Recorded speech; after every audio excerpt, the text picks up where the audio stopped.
Et on est parti pour la ronde 4 de l'Open de Vegas. Donc pour l'instant, malgré cette entrée assez catastrophique, le tournoi se passe plutôt bien. J'ai 2 points et demi sur 3. Et pour cette quatrième partie, je suis apparié contre Razmik A. Avanian. C'est un joueur arménien. Les Arméniens, bah, ce sont des joueurs qui me font peur en général parce que je sais que c'est une nation connue pour être très forte aux échecs. Et surtout, elle compte beaucoup de joueurs sous-classés. C'est un mec qui a à peu près mon âge. Je pense il a 25 ans, peut-être un peu plus âgé, 25-30 ans. Et le truc qui me rassure un peu, c'est que, en fait, j'ai vu une des parties de ce mec, il a affronté l'un de mes potes, Emmanuel Carter. Et ok, Emmanuel Carter a beau être un bon joueur, ils ont fait nul dans la partie. Le truc, c'est que je trouve que sa technique était vraiment pas propre. C'est plutôt mon pote qui l'a raté. Donc je me dis, ok, bon, ce joueur-là, il doit être pas mauvais parce qu'il a 2 points et demi sur 3, mais il est pas sans sous-classé non plus, je pense. Enfin, de ce que j'ai vu de sa partie. Donc j'arrive sur l'échiquier, en plus je suis bien reposé, hein, parce que là, je suis pas sorti la veille, hein, j'ai dormi 10 heures. Après la nuit blanche, j'ai préféré dormir le plus possible. Et j'ouvre par E4. Mon adversaire me répond C5, la sicilienne. Je fais cavalier F3. Cavalier C6, très bien. D4, je prends le centre. C prend, cavalier prend. Et ici, il joue G6. Donc il part sur une dragon accélérée. Moi, je joue mon répertoire habituel là-dessus. Je fais C4. Je pars sur un étau de Marozzi. Je trouve que c'est une très très bonne réponse contre la dragon accélérée. Il fait cavalier F6. Et ça, je me rappelle un peu de cet ordre de coups. Je fais cavalier C3. Et là, il fait D6. Et là, je prends un premier temps de réflexion. Parce qu'en fait, j'ai un doute si mon répertoire c'est fou E2 et si c'est F3. En fait, j'ai un doute entre les deux coups. De mémoire, en fait, je connais tout simplement les deux. Et c'est ça le problème quand on regarde trop de trucs, c'est qu'on peut un peu se mélanger. Mais voilà, le truc sur lequel j'ai le plus de connaissances, c'est fou E2. Donc je décide de partir sur ce coup. Mon adversaire décide de prendre mon cavalier. Je reprends de la dame. Et là, il joue le coup fou G7. Le fou qui exerce un vis-à-vis. Je fais fou E3. Même si le fou exerce un vis-à-vis, eh bien, il ne peut pas vraiment en profiter pour l'instant, car dès que le cavalier bouge, eh bien, je pourrais encaisser le fou. Donc il fait petit roc. Tout ça, c'est théorique. Et là, je fais dame D2. Alors assez vite, parce que je connais quand même l'ouverture. Après, j'avais en tête une idée d'Étienne Bacrot sur cette position, qui est de jouer dame D3. L'idée, c'est que la dame, elle défend simplement le pion E4, et ça peut être très utile dans certaines variantes. Après, je me rappelais plus en détail ces explications, et j'ai choisi de rester sur dame D2, le coup le plus joué, et le coup sur lequel j'ai le plus d'expérience. Il continue avec A5. Bon, assez logique, lui il veut pousser le pion, il veut faire A4 sans doute. Je fais petit roc, il fait A4. Et voilà, c'est à peu près ici que mes connaissances sur cette ouverture se terminent. L'idée c'est de faire dame A5, je le comprends assez vite. Et ok, je sais plus trop ce que je dois faire exactement. En général, l'un de mes plans c'est de pousser le pion B4 et de réussir à pousser C5 sur le long terme. J'ai ça en tête. Après, je sais pas trop comment l'exécuter. Vu que je vois le coup de dame A5 qui vient, en fait, je sais pas trop comment placer mes tours. J'ai l'impression que je dois mettre une tour en B1, ça c'est peut-être évident. Après, cette tour en F, je sais plus si je la mets en D ou en C. Ça, j'ai aucun souvenir. Il me semble que les deux sont possibles, mais dans cet ordre de coups, en fait, je sais pas quelle case adopter. Et ici, je décide de jouer tour D1 finalement. Peut-être que C1 était mieux. Je pense que tour C1 est bien, c'est le meilleur setup ici, mais j'ai joué tour D1 en me disant que de toute façon, c'est un coup utile parce que le jour où je veux faire C5, et ben, ça ouvre la colonne éventuellement. Bon, c'est un peu abstrait. Il fait dame A5. Et ok, là, je pars sur tour B1. Évidemment, mon plan, c'est d'essayer de pousser B4. Mon adversaire fait fou E6. Et ok, j'ai un peu réfléchi quand même, peut-être une dizaine de minutes pour jouer entre tour D1 et tour B1. Et là, s'installe un premier temps de réflexion pour moi. Alors dans cette position, j'ai pensé, hein, parce que je sais plus trop quoi faire, j'ai pensé au début à faire F3. C'est mon premier coup. Mais je m'étais simplement dit que ce pion C4, eh ben, il peut être attaqué avec par exemple tour C8. Et j'ai pas l'impression que je dois jouer ça. Enfin, peut-être que ça manque un peu de... Ça rend la position un peu forçante. Il fait cavalier D7, après il attaque mon cavalier. Sa colonne A est ouverte. J'ai l'impression que ce serait une bonne variante pour lui. Donc F3, j'ai pas l'impression que ce soit urgent. J'ai un petit peu pensé sur fou 6 à jouer fou D4. Le problème, c'est que sur cavalier D7, en fait, j'étais pas sûr de si l'échange était bon pour moi, parce que sur fou prend, roi prend, eh bien, j'ai l'impression que le cavalier il arrive en C5 juste après. et que je me retrouve un peu avec le fou de case blanche qui est un petit peu à la traîne. Donc j'étais pas trop sûr de ça, peut-être c'était jouable. J'aurais pu aussi jouer dame E3 pour m'accrocher sur fou prend, je reprends de la tour, c'était possible. Mais ok, j'étais pas trop sûr de ce coup de fou D4, qui est bien sûr thématique. Et à la place, j'ai préféré jouer le coup B4. Je me dis, ma tour est en B1. A priori, l'une de ses idées, ça va être de faire tour C8 après. Donc B4, ça fait sens. Il prend en B3. Et là, je m'apprêtais à faire apprend au début. Quand j'ai joué B4, c'était avec l'idée de reprendre du pion. Et là, je me mets à réfléchir encore. Parce qu'en fait, quand je reprends du pion, j'ai l'impression que cette position, elle est pas du tout ambitieuse pour moi. En fait, la variante que je crains beaucoup ici, c'est cavalier G4. Tente de gagner mon fou de case noire, et en même temps attaque deux fois mon cavalier. Donc là, bah, au début, j'ai pensé à fou prend G4. Le problème sur fou D4, c'est que sur fou prend, dame prend, cavalier F6, bah là, j'ai l'impression d'avoir échangé ce fou, mon fou de case noire contre le sien. J'ai l'impression que c'est un mauvais deal. Sur F4, en plus, il pourrait jouer dame A7 pour échanger les dames. Je sais pas si j'ai pensé à ça pendant la partie. Mais ok, voilà, j'aime pas trop le fait d'échanger le fou. Donc ça m'enchante pas énormément. Sur KG4, du coup, je regardais fou prend G4 également. Mais là, le problème, c'est qu'après fou prend C3, bah, j'ai l'impression que la position est quand même bien aplatie. Sur dame E2, fou prend G4, dame prend G4, bah en fait, je sais même pas si j'ai un quelconque avantage ici, hein. Les noirs, ils sont quand même bien. Ils peuvent envoyer B5 juste après. Franchement, bah, j'ai très très peur de ça. Donc en fait, ce coup G4 m'embêtait beaucoup. Pas m'embêter dans le sens j'ai peur de perdre, mais je me dis juste, j'ai aucun avantage en fait après B4. Enfin, après la prise du pion. Et j'ai donc décidé de partir sur un choix un peu plus risqué de tour prend B3. Alors, tour prend B3, c'est un peu plus risqué. Pourquoi? Parce que, évidemment, j'attaque le pion B7. C'était l'argument pour. Après, cette tour, elle peut être mal placée. En fait, une variante que je trouvais un peu tendue, c'était cavalier D7. En fait, j'étais sûr qu'il allait jouer ça. Parce que le problème de cavalier D7, c'est que cette tour ne peut pas prendre le pion. Parce que le fou attaque toujours le cavalier. Donc, en fait, sur tour prend, eh bien, je perds la pièce. Et donc là, bah, pour moi, cavalier D5 était forcé parce que son prochain coup, ça pourrait être, je sais pas, peut-être de jouer cavalier C5. Il peut aussi prendre et prendre le pion. Donc là, j'ai vraiment pas le choix. Pour moi, je dois jouer cavalier D5. Et là, bah, en fait, je vois plein de variantes possibles, mais finalement, en fait, j'ai l'impression que ça s'annule totalement, quoi. Sur fou prend D5, je peux reprendre la dame. J'ai calculé ça. Je peux reprendre du pion C. Mais ok, j'ai calculé la dame. Hein, c'était avant ce que j'avais regardé. Et en fait, je regardais ce genre de trucs. Et je me dis, bah ok, bah si tu veux faire match nul, joue ça, hein, c'est une très bonne stratégie. Ça a l'air complètement nul.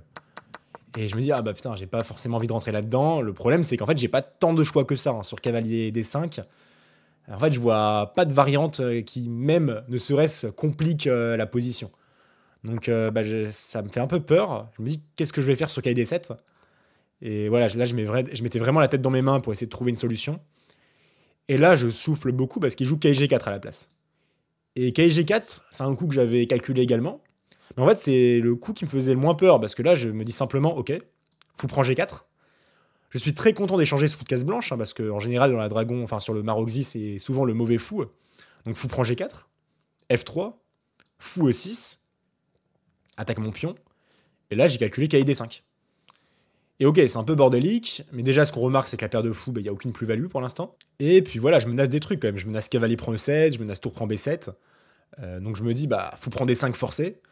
Peut-être pas forcé, mais dame prend, bah, j'ai cavalier prend E7 intermédiaire pour vous montrer. Donc j'ai l'impression que fou prend, il n'y a pas vraiment de bonnes options. Donc il a pris. Et là, j'ai simplement pris la dame.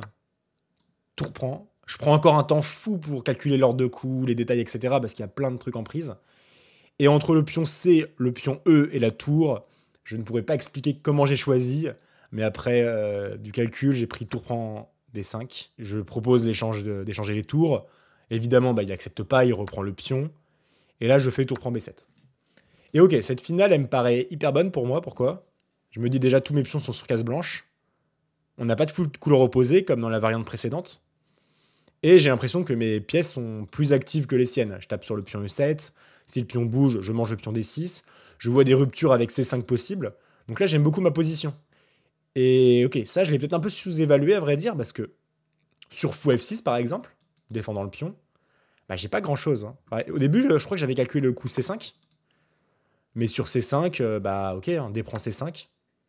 Qu'est-ce que je peux faire? Sur E5, il a E6. Ça, je l'avais raté, hein. Au début, j'étais content sur E5, mais en fait, j'ai vu qu'il y avait E6 qui m'embêtait beaucoup. Et bah, sur fou prend, bah, il peut faire tour C8 en fait. Et ces deux tours vont être très actives. En fait, ce qui lui offre des compensations dans sa position, c'est que voilà, il y a une tour sur l'avant-dernière rangée. Et mon roi, il peut être un petit peu faible, mine de rien. Il y a la diagonale qui est ouverte. Sa tour, elle va aller en C8 ou en A8 pour s'activer. Et finalement, bah, lui, il va trouver son contre-jeu assez facilement. Donc voilà, je pense que c'est une position qui est égale. Et là, il va jouer un coup. Il va jouer le coup tour E2. Alors, au début, tour E2, je me dis, ah, c'est bien joué ça. Parce qu'en fait, mon idée de base, au début, je m'étais dit, bah, tour B3, mais en fait, tour prend. Peut-être pas tour B3, mais par exemple, sur tour D3, pardon, au début, bah, je voyais ça. Je me dis, ah, et ça, c'est embêtant, j'ai pas envie de voir ça. Enfin, peut-être roi F2, tour A8, tour B3, enfin, c'est super pénible, je vais être juste moins bien après tour A4. Donc là, je n'ose pas partir là-dedans. Et au début, je me dis, ok, c'est pas grave, tu vas peut-être faire fou F4. Mais bon, fou F4, le problème, c'est qu'il va faire tour A8. Il menacerait déjà de faire tour A1 échec et mat. Donc là, je calculais des variantes entre roi F1 ou H4. Peut-être roi F1, par exemple. Tour C2, mettons. Et ok, je ne voyais pas de truc très très ambitieux. Sur tour D2, bah, peut-être tour prend, fou prend. Mais ok, roi F8, enfin... Je voyais rien de très très grandiose. Et donc au début, je me dis que c'est bien joué. Et en fait, au bout de 2 minutes de réflexion, je sursaute. Enfin, façon de parler, hein, je fais pas non plus un truc bizarre. Et mon adversaire, il s'était levé après tour 2. Je pense qu'il était assez content de sa position. Et en fait, je réalise que tour 2, c'est une dinguerie. Pourquoi c'est une dinguerie? Parce qu'en fait, cette tour, mettez sur pause. Ici, les blancs peuvent gagner la tour, du moins la qualité, avec le coup fou des deux. Dès que je le vois, je me mets à le jouer. Et là, je me dis, ouah, magnifique. Ta position, je ne savais même pas comment j'allais prendre l'avantage. Et là, j'ai enfin un truc gagnant. Une qualité de plus là-dessus. En finale, c'est gagnant. Et là, mon adversaire, il arrive. Il retourne s'asseoir. Je vois à son regard qu'en fait, qu'il est effondré. Il se met à réfléchir pas mal. Finalement, il fait F5.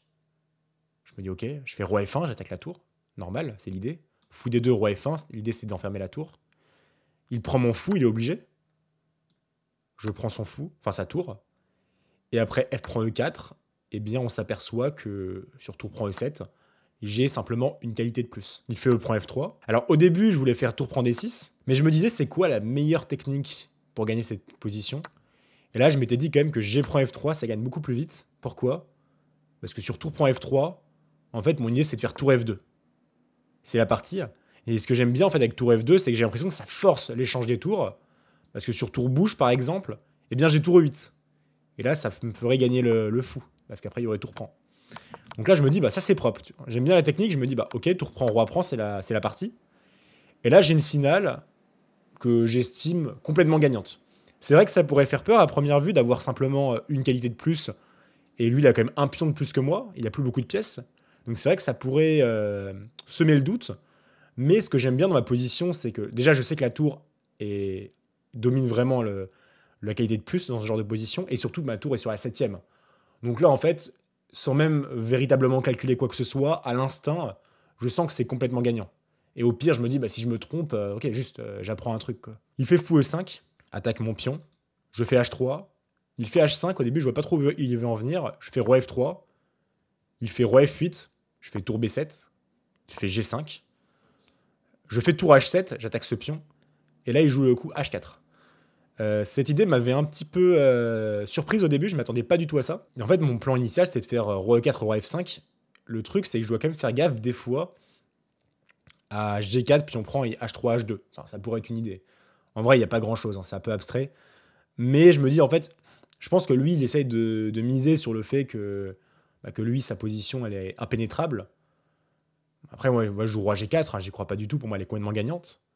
Lui, il fait fou F4. Je fais roi F5. Et vraiment, je le vois très concentré. Hein. Donc en fait, je me demande s'il pense que cette position, elle est égale.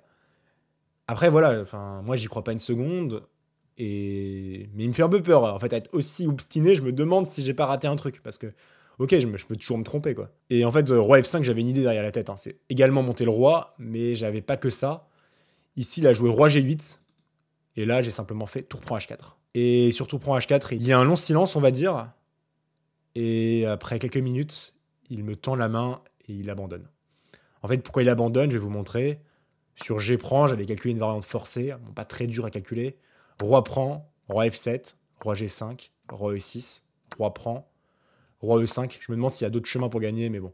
Roi G4, et en fait, je vais simplement pousser le pion, et j'arrive à arrêter le pion à temps. Donc j'avais compté un peu, et j'arrivais à ça, quoi. Donc évidemment, la finale est gagnante. Et c'est marrant parce qu'après la partie, lui m'a dit que, en fait, qu'il a raté le match nul. Donc preuve en est qu'il pensait vraiment que cette finale était nulle. Il m'a dit que sur roi E8, bah, c'est nul. Avec pour argument que sur tour prend H4, G prend H4, roi prend F4, cette fois-ci, il a roi D7, et le roi arrive plus vite sur le pion. Donc dans ce cas de figure, ce serait nul, parce que là, le roi, il aurait un temps de plus. Pour vous montrer, bon, là, cette fois-ci, c'est la même position, juste il y a un temps de plus pour les noirs, donc là, par contre, ça va faire nul. Et en fait, le truc qui m'a surpris dans ce qu'il a dit, moi, je voulais aussi gagner l'analyse post-partie. En fait, sur roi E8, bah, pour moi, j'ai simplement des coups d'attente. Donc, je vais dire en anglais, I think I can play waiting move. Désolé pour l'accent. Et au début, bah, à la fin, j'ai même vu en finale tour G7.